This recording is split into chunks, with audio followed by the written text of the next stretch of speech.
Hello and welcome to the Loan Officer Wealth Podcast. I'm your host, Chris Johnstone, and I have an incredible offer for you today. What we've done is we've taken the 10 most profitable methods to grow your mortgage business that we have learned from interviewing the producers on this podcast, many of whom are doing over $100 million in volume per year. And we've packaged them together into a condensed 45-minute training where you get to learn the 10 most successful and profitable activities that you should be running in your mortgage business. Then we show you how to automate those processes with people and systems so that they run and continue to produce loan applications and new partners that want to send you business pre-booked into your calendar without you having to do any cold calls or chasing or really any work. It's a blueprint for you to be able to produce more in your business while actually working less. And you can go get that training today for free at chriswebinar.com. That's chriswebinar.com. So make sure you head over there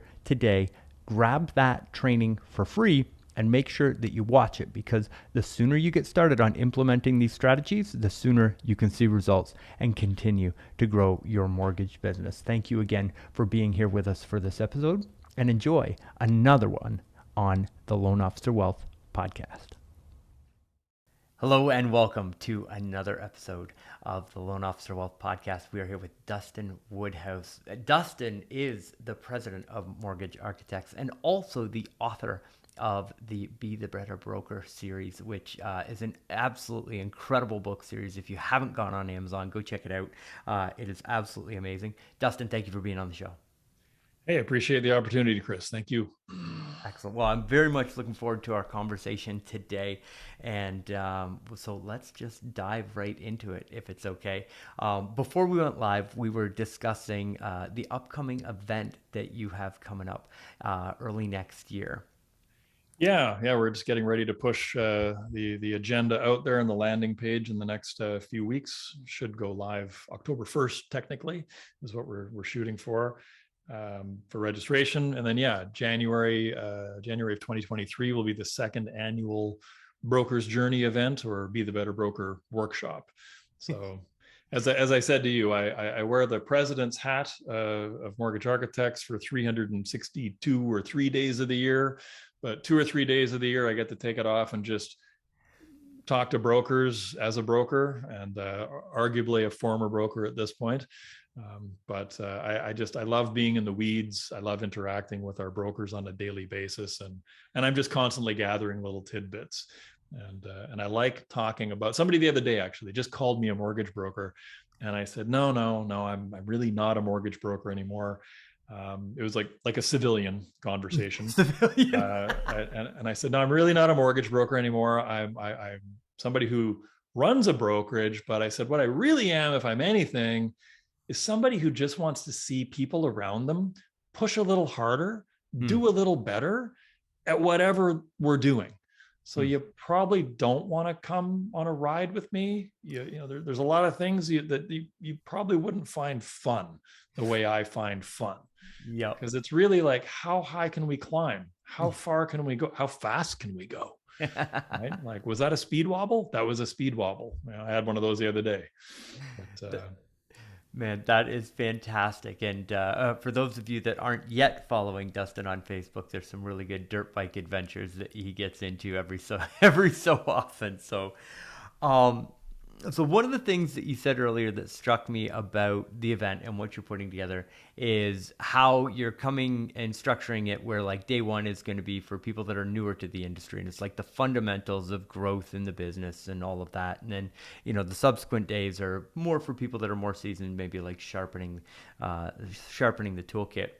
And I think with today's market, there's a lot of listeners that would be interested in your opinion and your knowledge of what you're seeing across the network on what's working right now. How are people continuing to grow their mortgage companies despite what's happening in the market? Well, yeah, growth in a shrinking market, right? That was the phrase I wrote down. Growing in a shrinking market. How do you make that happen? And I feel like in with regards to any kind of training for brokers or education for brokers, there's really two groups, and you almost have to have a bit of a split personality as a broker. You have to have a bit of a split personality as someone who's going to present the brokering audiences. And in fact, I would call it like Jekyll and Hyde brokering. And you need to know which personality to break out when. Yeah. And so, yeah, I won't talk about the workshop anymore. We're not doing an infomercial, but other than to say, I think it's going to be full, crazy Mr. Hyde on the first day, because the reality is this is an incredibly difficult business to survive in. Incredibly difficult. You're to establish a toehold and turn that into a foothold and turn it into a pair of footholds and actually feel like you've got ground under your feet and you're going to be okay. It takes most people 3 to 5 years to get there. And you have to be a little over the top, a little bit nuts, maybe. You got to be all in. Yeah. And so you kind of need that Mr. Hyde voice in the back of your brain saying no to a lot of different things you want to say yes to. Like, no, I'm not going to go to the game tonight. I'm actually going to sit at home and work on this thing called a database, whatever that is, that I'm trying to build. Or, no, I can't take a vacation in April, May, or June because that's the busiest quarter in our industry. And I need to be here. Yep. Because if there's any chance of my catching a transaction and being able to get something across the finish line, it's April, May, and June. That's when the salmon are running, yep. Right? That's when you want to be at the river's edge. Yeah. So don't go inland and go set up shop in the bush. This is the time to be right there. So as I say, you got to have that Mr. Hyde attitude. But if you stay in that mindset, this is not a healthy place to be. Like, what you have to do to get off the ground and get going is not what you should still be doing 5, 7, 10 years later. That's right. Because then you realize you suddenly wake up one day and have no life. Right. Like there's and you might be missing a lot of other things in life that help define a life. And a lot of people, unfortunately, get locked into those sort of workaholic, to use the buzzword, habits. And you need to break free of that. So there's things you need to do in those early days that arguably you don't need to do once you're up and running. I use the airplane analogy a lot. Like, you've got to have the throttles down all the way because it's a short runway with really tall trees at the end, and you need to lift off. So you can't let up. You can't turn your phone off. You can't take a day off. You can't take a second off. You've got to be all in all the time. But then once you get liftoff, now it's up to you to decide what level do you want to throttle back at and just cruise along at. And, speaking in a volume term, I've always said brokers who are hitting that 20 million to 30 million zone and leveling off and cruising along there, they have pretty great lives. Like, the work-life balance, the income per hour balance, it's pretty great, but a lot of people, myself included, we just kind of like fall asleep leaning onto the throttle, right, and just keep going. And that can be rewarding in some ways, but are those ways that truly count and truly add value to your life? Maybe for an extra few years, it's not so bad to keep on going, but at some point you really need to, take stock. And should I throttle back a notch? Should I level off? Should I bring it down a little bit? And I do actually have conversations with people who are $100 million plus, who their target is their goal is to do 25% less next year. They don't want to do more. They don't want to hire more staff.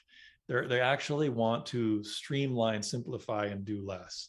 And that's the beauty of the industry, right? I mean, I was on a call with a regulator this morning, and I said, it's almost like mortgage brokering is like a secret society.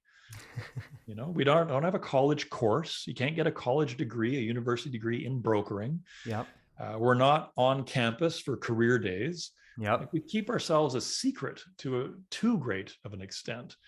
And I think that's unfortunate. But again, it goes to that sink or swim situation that we have within our world as well, because it's really self-taught. Oh yeah, absolutely it is. And so that's interesting because I'm certainly of the mindset of growth, and I think we've known each other long enough. I'm a pretty driven individual, I guess you could say.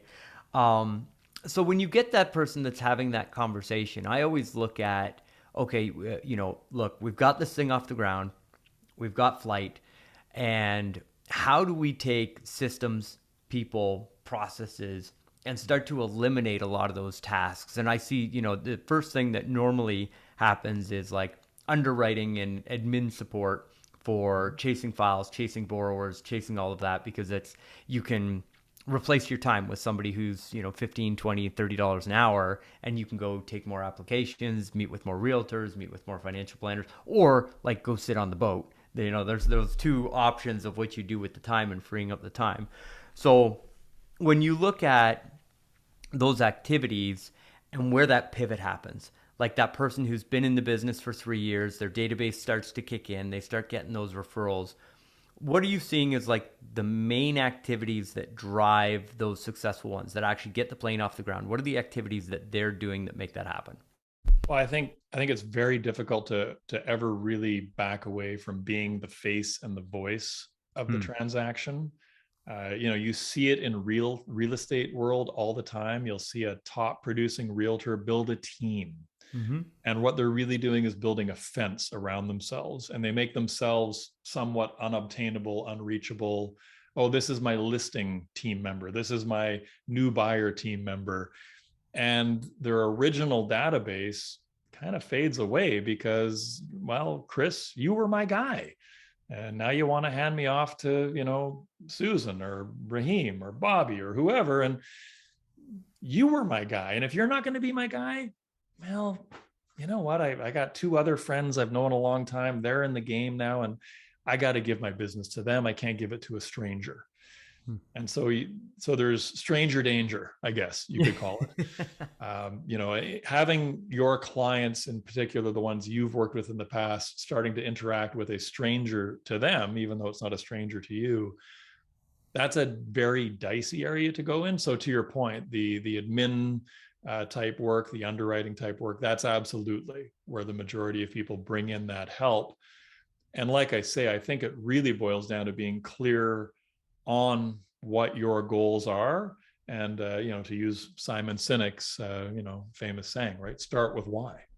Hmm. And make sure that your why and your goals are aligned with that other person or those other people in your life who matter. Yep. Because there's an awful lot of people that, they think that they're aligned, but they never really have an open conversation about it and really sit down like with a pen and paper and say, well, where do you want to be 5, 10, 20, 25 years from now? Like, where are we living? What Yep. does that look like? I mean, are we in a condo, a townhouse, a house? Are we upsizing, downsizing? Are we moving to a remote area? Are we in the heart of this metropolis? Are we traveling? Are we living in Airbnbs? Like, what's the game plan? And a Yep. lot of times people find out, despite being together for 20 years, they have really different versions in their mind of retirement, you know. Yep. So I think that all matters. But to go back to the growing in a shrinking market thing, I think I do this far too often. I'll digress around.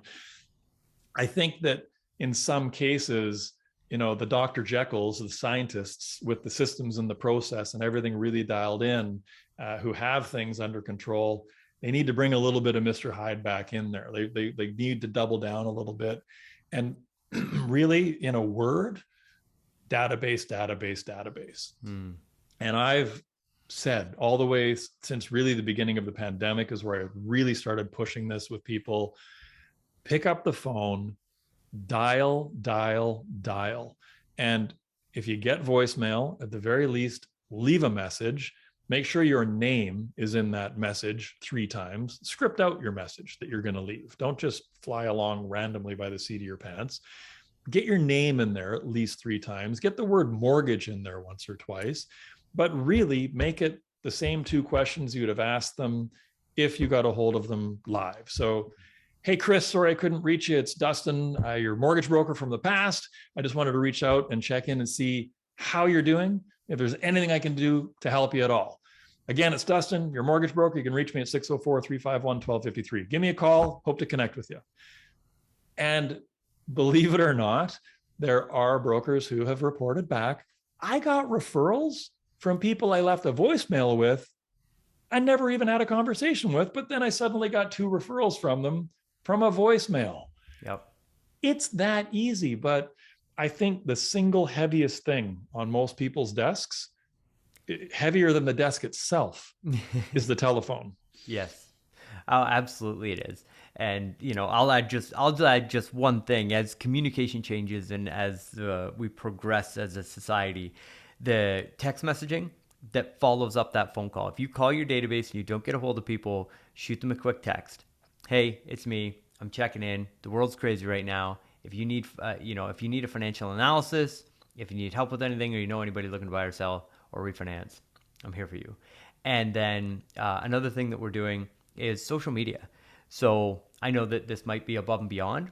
And again, systems and processes, do it while you can. So you've got a system in place, but now we have people that are reaching out to everybody in our database, and we're connecting on Facebook or LinkedIn or wherever it is that they're active. Like, just look at their profiles. Are they there? Are they not? If they haven't posted in 2 weeks, they're not there. But if they are, like it. Go ahead, follow them. Go ahead, leave some nice comments on their posts. And then that gives you the right, or the opportunity at least, to slide into their DMs and start a direct messaging conversation. Because I can tell you, in today's world, when a mom is in a buy and sell group on Facebook and somebody says, hey, does anybody know a good realtor? That referral, with that one tap of that button and in a direct message conversation between you, that person, and that other person, it is so easy to generate third person referrals on social media when you're connected to them, you've interacted with them, and you're easily accessible through DMs. That is the future of referral marketing for sure. And what we're both talking about is, how are you winding up inside your client's reticular activating system? And if you don't know what the reticular activating system is, the RAS, Google it, have a read. That's your goal. Yeah. Your goal is to be stuck in their RAS at all times. So whenever they hear the word mortgage, they think of you and nobody else. And they've had such a good experience, and you've been so kind to them. And I just had a conversation yesterday with one of our team, and one of our brokers was arriving at their summer place they'd just bought, and they were there to take possession, get the keys, and the closing was delayed a couple hours. So they couldn't actually get in. So they're in the driveway with the kids, and the car is packed full of stuff. And what did our team member do? Found a pizza place as close as she could to them and sent half a dozen pizzas for delivery to the driveway. That's amazing. And, it's looking for those types of moments where now I can tell you that our team member is deeply lodged in that entire family's RAS. Yep. Right. To the point that it's actually going to be associated with pizza. It's going to be associated with the summer place, because the first day that they bought it. I mean, that was a power move. Kudos to you, Lisa. Absolutely. And we lose or sight of the fact that the work that we do is so important, because we're helping people with the largest financial decision of their lives in many cases, and that closing day and that follow-up afterwards. I mean, the worst thing, Dustin, I don't know what your insurance experience is like, but when's the last time your insurance broker called you? So you think about that, like, I don't even know my insurance guy's name anymore. But if he had a relationship, like I've probably had 6 or 7 conversations with business owners that have very significant businesses that I could refer over there, and I just don't, because I'm indifferent to it, right? Yeah. Where those relationships make a huge impact. Well, I've spoken about this before. So both my life insurance agent and my home and car insurance agent, 2 great guys. I really liked them. They stayed in contact with me, and I am a natural connector, and I love referring people out. So I used to refer people to them like crazy, not for any kickback or for any financial reason. And it did not even enter my mind. So all through my late 20s, early 30s, I'm referring these guys like crazy. And then in my mid 30s, when I got into the brokering world, suddenly they had clients who overlapped with my prospective clients. And all of a sudden, they started giving me this wave of referrals back. And it was seeds that I had inadvertently, unknowingly been planting for years that really paid off significantly. And to your point, I mean, who is actually staying top of mind?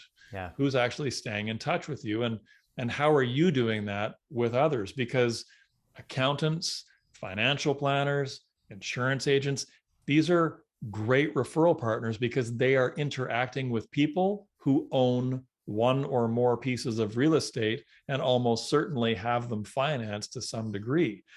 So, what are you doing to position yourself in those people's minds as well? Right? So I would love to know your opinion on this. So I call this the hub and spoke. And so what we do every time we take a mortgage application is we have added a section to it where we say, hey, look, we're going to be helping you with one of the largest financial transactions that you're going to do. And you have a team of people around you, and we're probably going to have to communicate them. So who's your realtor? Who's your financial planner? Who's your insurance professional? Who's your wealth manager? And we've got a series of 7 different professionals that we ask for. And then what we do for every single client that we generate, we then reach out to each of those professionals and we say, hey, we have a mutual client, Bob.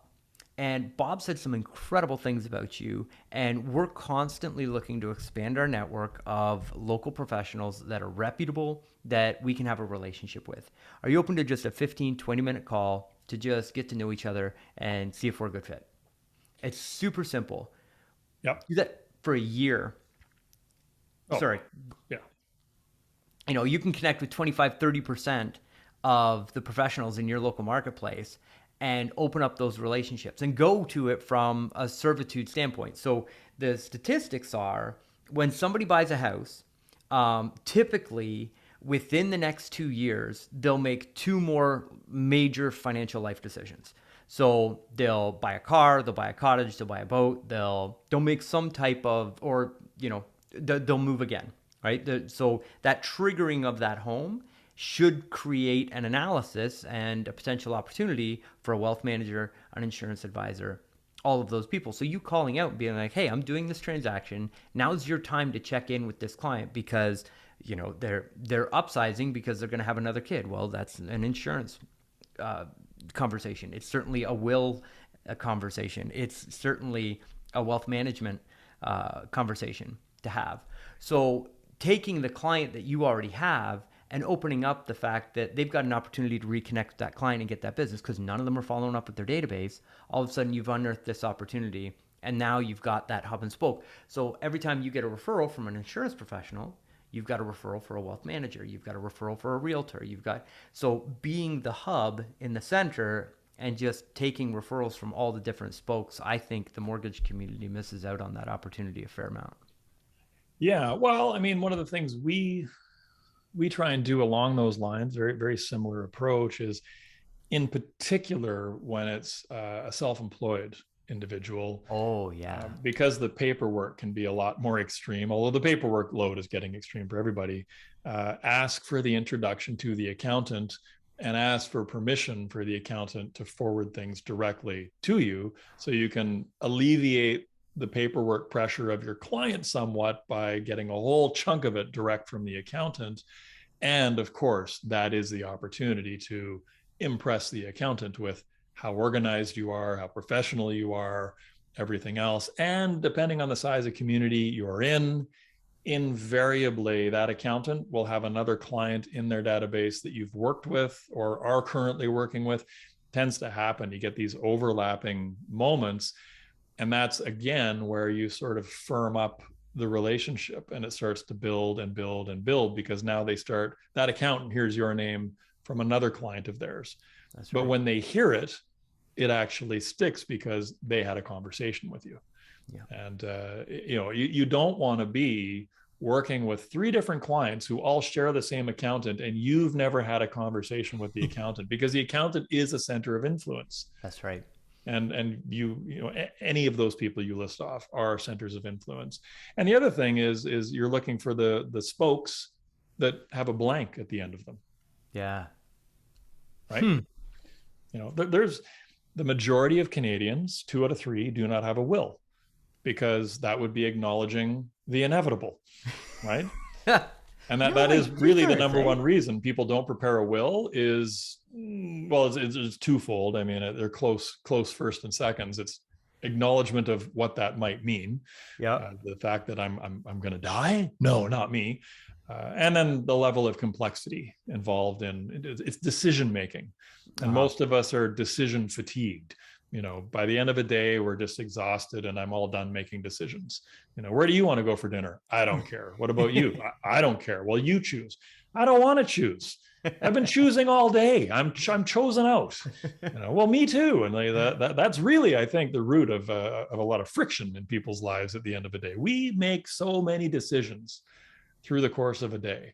And so how can you help your clients, with some of those things? Because to your point, buying real estate often is linked to pair bonding, which is often linked to multiplication of humans.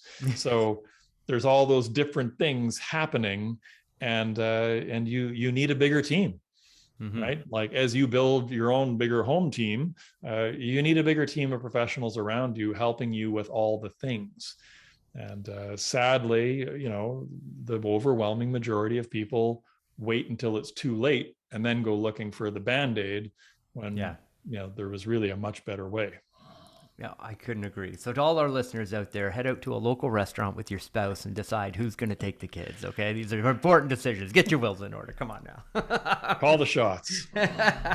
So we talked about work-life balance. So you brought that up earlier in the episode. I'd love to revisit that because I feel like you do a beautiful job of that. So when you're guiding the organization and you're talking to members within there, what are some of the tips and tricks that you help give to brokers to help them start to establish those boundaries and that work-life balance? Well, look, let's just get clear that social media is, of course, a wonderful filter to present a certain life that you're living. And have I, at 50 years old, 30 plus, 35 years of working later, do I still fail to take an entire week off? Absolutely. I haven't taken an entire week off since 2012. Do I still find myself sitting at my desk at 6, 7, 8, 9, 10 o'clock at night? Increasingly less frequently, but it is very difficult for me to peel away before 6, even though I sat down at 6. But come the weekend, about 7 or 8 years ago, I really did start to get pretty uptight with the weekend, and I leave a voicemail. I change my voicemail 5 days a week. Fridays, I change my voicemail to say, thanks for calling. It's Monday, September X, or whatever the date may be. I put the date in there. So thanks for calling. It's Monday, October, whatever. I'll be in the office all day, blah, blah, blah, blah, blah, blah. People are phoning on Friday at 6 o'clock at night, Saturday, Sunday, and they're hearing a voicemail saying it's Monday, like I'm from the future. Because what I'm saying is I'm not around to answer these calls this weekend. I'm unplugged, but I'll be back Monday. Yep. And 99.9% of calls in mortgage world are not emergency calls. They're not calls that cannot be dealt with, until Monday morning without any problems. So they can be dealt with on the Monday morning without any problems. If it's really urgent, they're going to text you. They're going to email you. They're going to DM you. They're going to WhatsApp you. They're going to do all those things in the span of about 90 seconds if it's really urgent. Yep. And then sure, give them a call back. Every now and then you got to deal with something. But I started doing that, as I say, about 7 years ago, and just kind of took my weekends back. Yeah. Now, do I wind up sitting down at my desk for 5 or 6 hours on a Saturday morning? More often than not, I do, but my phone's not ringing. And the key to a productive weekend work blast is delayed delivery, right? Do not hit send on emails to clients or anybody without expecting that you have now just struck up a conversation with somebody else also sitting at their desk. Yeah. Delay delivery. So those who know me know that Monday at 5 a.m. when they see emails hitting their inbox, no, I'm not up at 5 a.m. on Monday typing all these emails and sending them to them. That was me working on the weekend. Right. And respecting other people's weekends. Yep. As much as I can. I do everything I can to not email my team outside of business hours. If it's Tuesday and I'm emailing somebody in a different time zone, even though it might be 3:00 my time, it's 6:00 their time, I'll delay delivery that email until 5 a.m. the next morning. So that's super powerful. And I remember the first time. I'm very similar. So I'll shut her down about 5:00, and we've got young kids in the house, so it's a hard stop. And I work harder after 5 than I do throughout the day. Been there, done that. Yes. And then weekends are totally unavailable. But I feel like some brokers listening to this and loan officers that would be listening to this would be like, if my phone rings on a Saturday and I've got a realtor who's got a referral for me, I have to pick up that call. I can't just come back on Monday morning. And I felt that same responsibility, I guess. I don't know. And so what I did was I outsourced my phone. And so if somebody calls our line at Connection Incorporated, because we don't give out my cell phone anymore, change my cell phone number. If somebody calls my cell phone, it goes to a concierge agent. They pick up the phone. They screen all those calls. They screen all those text messages, which is awkward a little bit of the time. And then on the weekends, somebody actually picks up the phone. Hey, how can I help you? What do you need? Okay, great. Well, we'll get back to you on Monday, or let me send that over to the team member and they'll get back to you on Monday morning. But, 9 times out of 10, it's something that person's been, if they've been asked that question once, then on Monday morning they get the answer and they never have to ask it again because it's in the wiki and away they go. So there's that way of going about it too. But that brings us to the conversation, Dustin, I think of back at the beginning, like, know what you want from your business. Do you want to be a solopreneur? And in that case, guard your time and be fine with that. But if you're not, and you're growing a team, like, there are other people that will joyfully take on some of those tasks if they have the freedom. Let's say on Tuesday afternoons, they like to go to yoga and do their whole thing. It's about finding the balance so that you can make sure that you're well taken care of. So that's really helpful, Dustin. That's valuable stuff.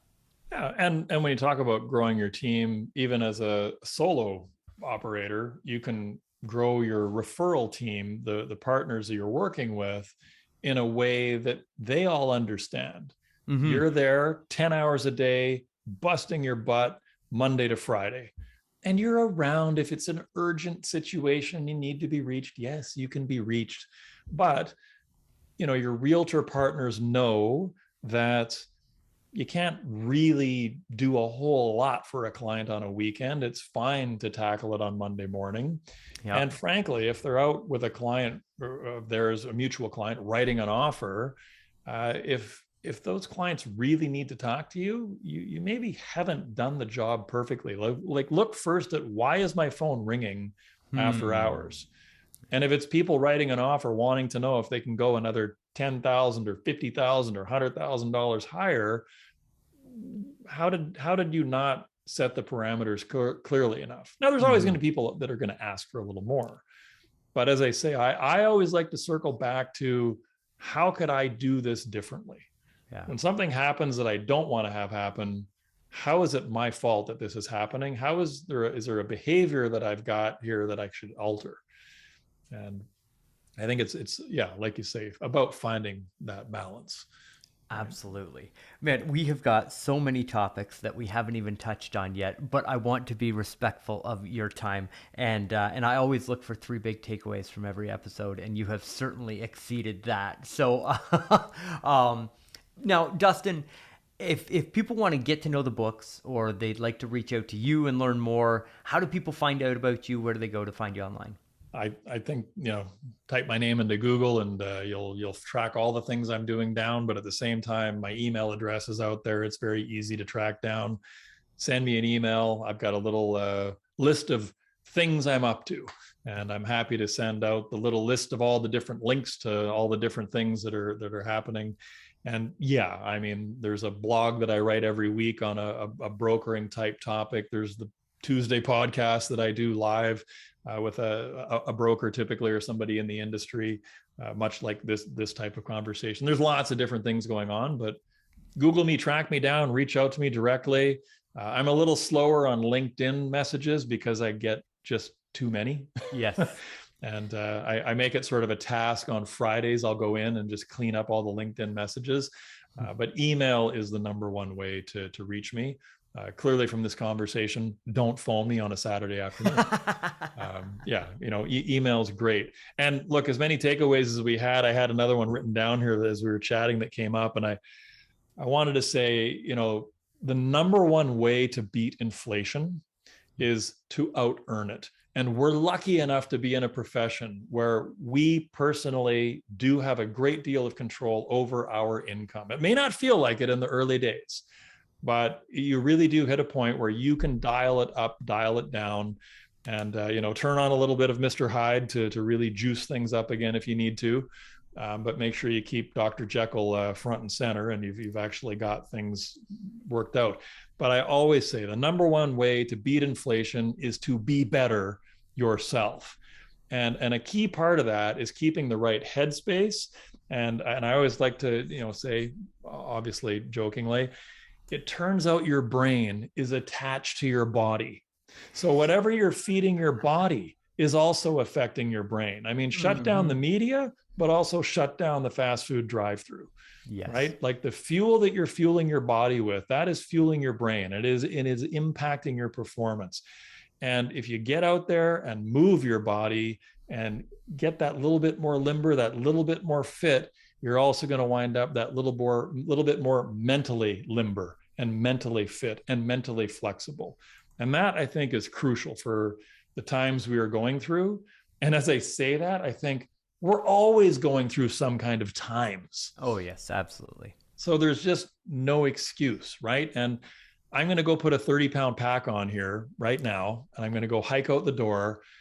I'm going to do about 100 meters of elevation, 300 feet for the loan officers of elevation. It's not a huge uphill hike. It's only about 35 minutes, about 3 clicks. I don't know, what's that, 2 miles? But I do it 6 days a week.